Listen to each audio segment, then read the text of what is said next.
Hi, have you ever found yourself in a really stressful situation?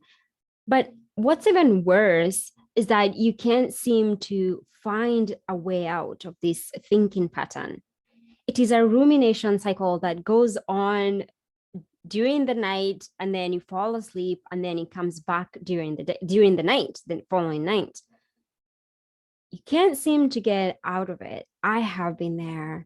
And in this episode today, I'll share 5 coaching questions that you can use to, first of all, clarify what the main pain point is, that which is keeping you awake, and then come up with a strategy of how you want to get out of it. All you need is a pen and a paper ready to journal. So, without further ado, let's get right into it.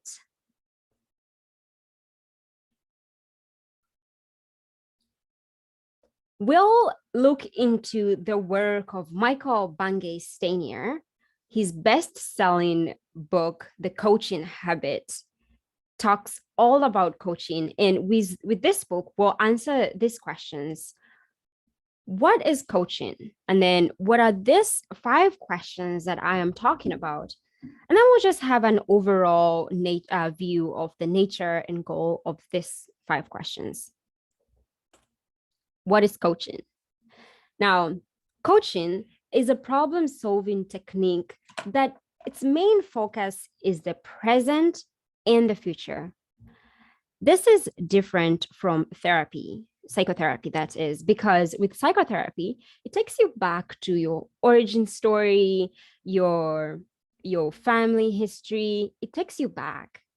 But with coaching, it focuses on the present and then on the future. Coaching is known for asking great questions, questions that are meant to identify the main problem so that we can move forward with a better strategy. Now, let's get into the first question.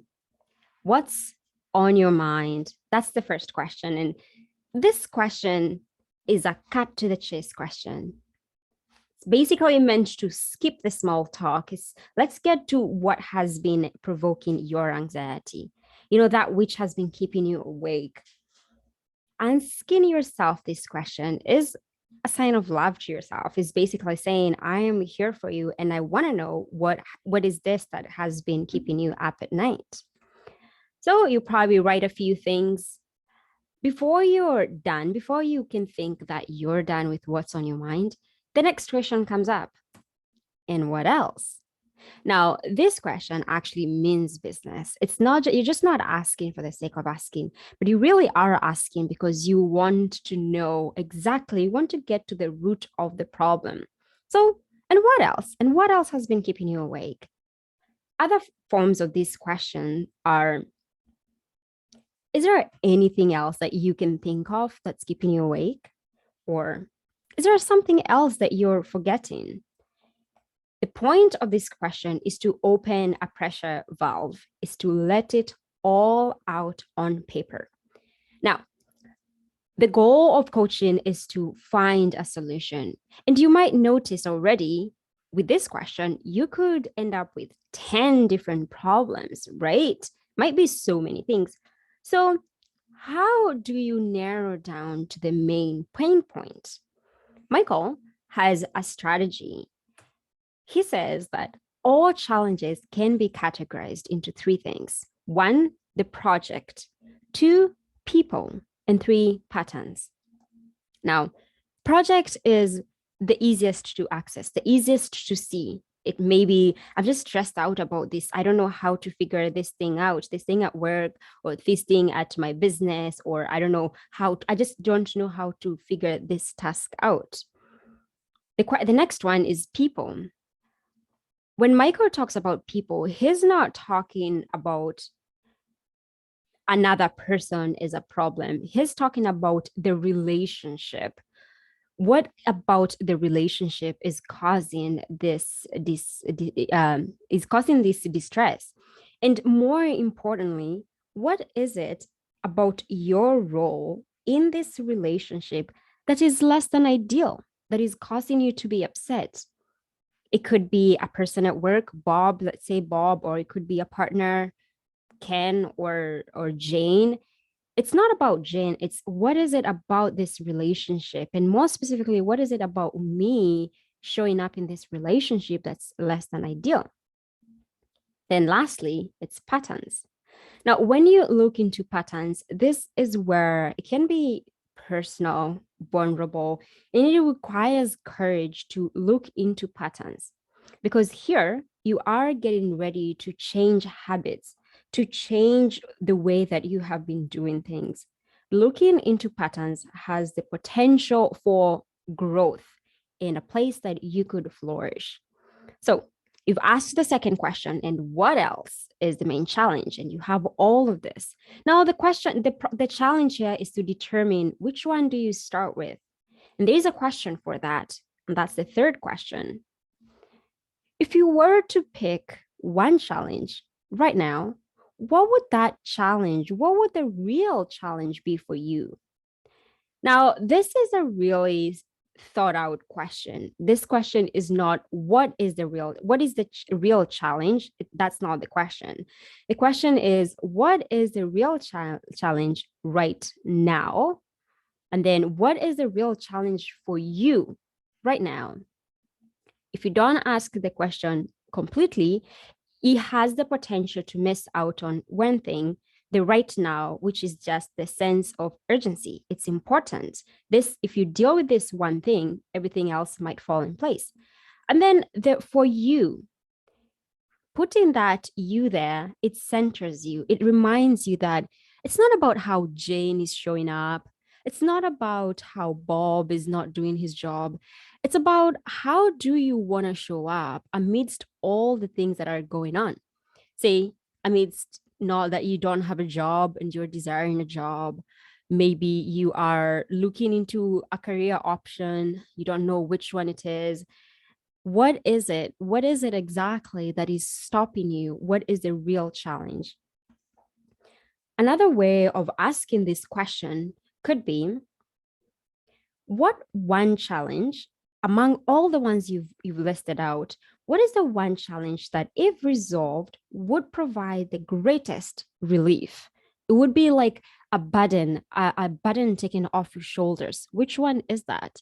That would give you the most joy, the most satisfaction? A really good question. Now, with the first three questions, we are trying to figure out what is the main pain point. The next two questions are strategy questions. They are to help you figure out you've identified the problem. Let's now get into how we're going to work on that.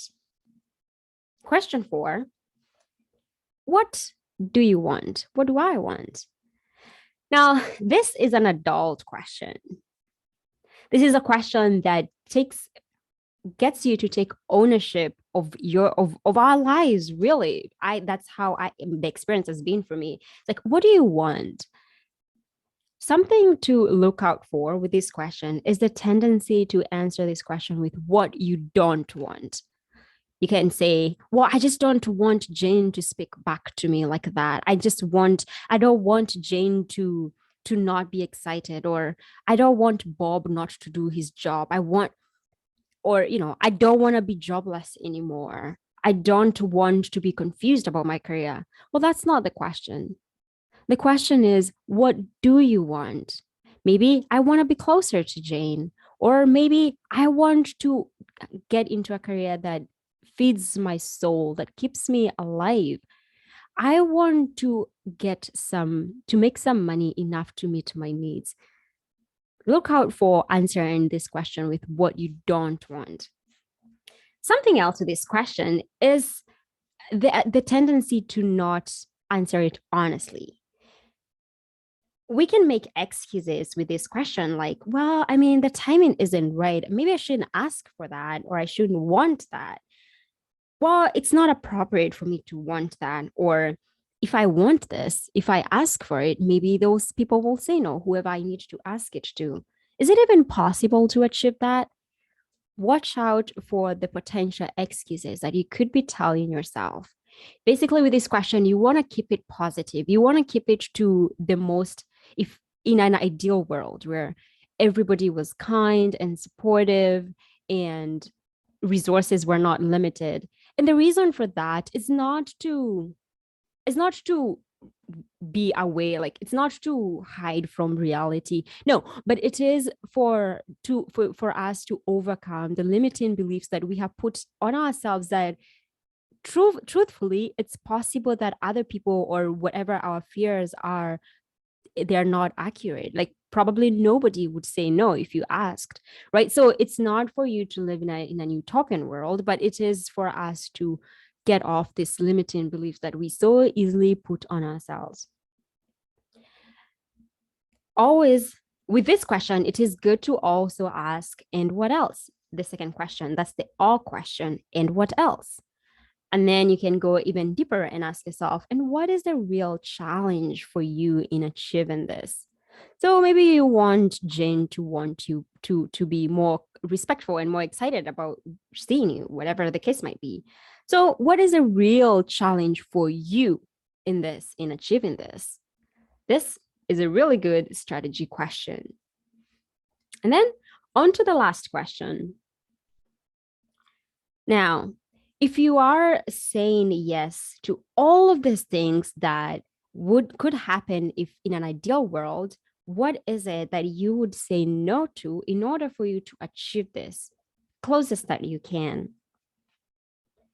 This question helps you understand the implication of what you want to chase. For instance, if it is you want to make some money, what is the implication of that? What is it going to require? What is it going to demand out of you for you to achieve this thing that you are asking? It puts all the responsibility and all the power on you. This is such a great question. It asks you, what would being fully committed to this goal, what would that look like? What strategies are you going to need to put up? How are you going to become a better steward of your limited resources, like time, maybe money, attention, all the limited resources that you might have? How are you going to steward them better? If you're saying yes to this, you got to be saying no to some things. So, what are they? Those 5 questions are meant to help you solve whatever turmoil you might be in. And I have used them to journal, and they do work very well too. Always, the only thing that I find very helpful is to repeat this question. And what else? Is there something else that I am missing out? Is there something else that I forgot? And what else is a potentially good question to ask at every stage of these 5 questions. Also, these questions need to be asked in that order, by the way. You need to ask them from question 1 to 5 in that order. I hope you can see that the first question, the general direction of these questions is first, just checking in to see what's going on in your head, that which is keeping you awake. And then now let's narrow them down to the main pain point, to the pain points, maybe so many, but let's clarify and see what exactly would bring the biggest relief. And then let's find a strategy and let's commit to that strategy. We are demanded here to have radical ownership of achieving what it is that is keeping us awake. So that is all from this book that I wanted to share. There are 7 questions. This book is meant for, it's a business book. It's a business coaching book.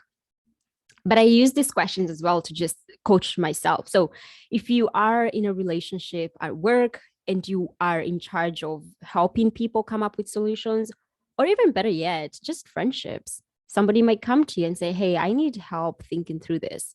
These would be great questions to help them navigate whatever it is. And the best part too is, especially when you're using these questions to coach another person, is that you're not giving a solution to their problem. So it's okay if you don't have an answer. You just need to be a presence, to just be with them and ask them these questions and help them find the answers to themselves. But as a personal and a self-coaching tool, journal prompts, great questions. Use them, highly recommended. So if you have found value in this question, I'm just going to ask the same thing I ask. Stay connected with me by subscribing and turning on your notification bell so that even if you forget, it reminds you all the time. And then let other people know so that they too can get all the advantages that you're getting. I had so much fun preparing and recording this video. So I hope it helped you. I hope it's going to be helpful for you. And I will see you next time. Thank you. Take care.